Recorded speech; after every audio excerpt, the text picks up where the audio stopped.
Moving on now, President Donald Trump intends to unveil his Board of Peace at World Economic Forum in Davos. But key allies have reacted coolly and some are questioning if they will join the board. Now, the board was originally conceived to oversee the rebuilding of war-torn Gaza. But now Trump seems to have expanded its charter. Its charter says the board seeks to secure enduring peace in areas affected or threatened by conflict. Now, some analysis are calling it Trump's alternate United Nations. Well, we have a Board of Peace that's being formed, but essentially it's the most important leaders of the most important nations. All nations, but the most important, you take the most important leaders and nations, that's who the Board of Peace is going to be. Everybody wants to be on it. The board's charter underlines Trump's total control over the board as chairman. Now, Trump will have the power to invite people to join the board. All decisions will be subject to the approval of the chairman. He will pick or remove members of an executive board. Now, the chairman can be replaced only in case of voluntary resignation or as a result of incapacity. Now, the board's charter also says that any member countries will serve no longer than 3 years. That is, unless they contribute more than $1 billion in cash funds to the Board of Peace within the first year of joining.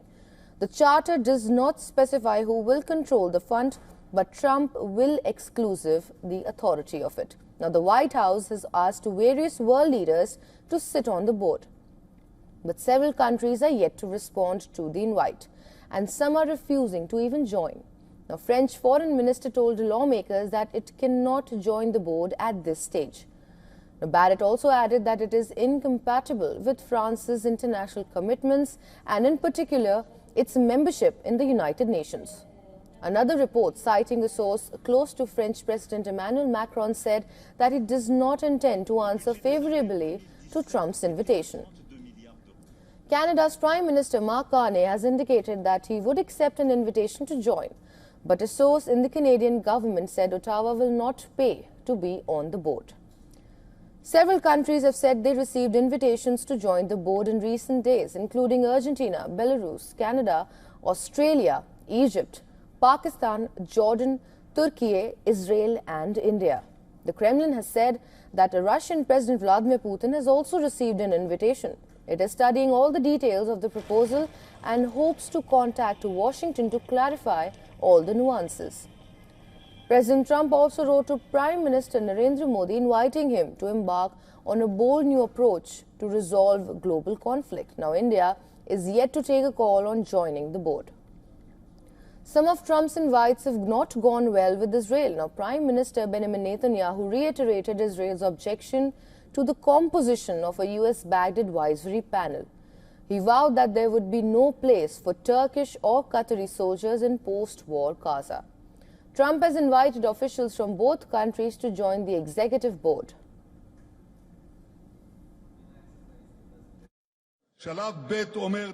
And I want to emphasize something else. Turkish soldiers and Qatari soldiers will not be in the Gaza Strip. We have a certain argument with our friend in the United States about the composition of the advisory council that will accompany the processes in Gaza. While Trump may have expanded the board's mandate, its first test case will be Gaza, and it may decide the future of Trump's ambitions.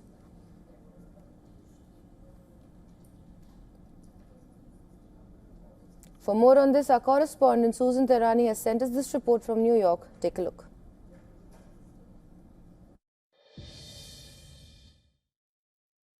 If all goes as planned, the United States is expected to announce the official members of President Trump's new Board of Peace in the coming days at the World Economic Forum in Davos. And that timing matters because Gaza's ceasefire now is entering its most difficult phase. Phase 2 isn't just about stopping the war, it's about what comes next. A new Palestinian governing committee inside of Gaza, an international security force, the continued push to disarm Hamas, not to mention the massive job of rebuilding a territory left in ruins. And challenges are enormous. Who will provide troops and security? Who will fund reconstruction?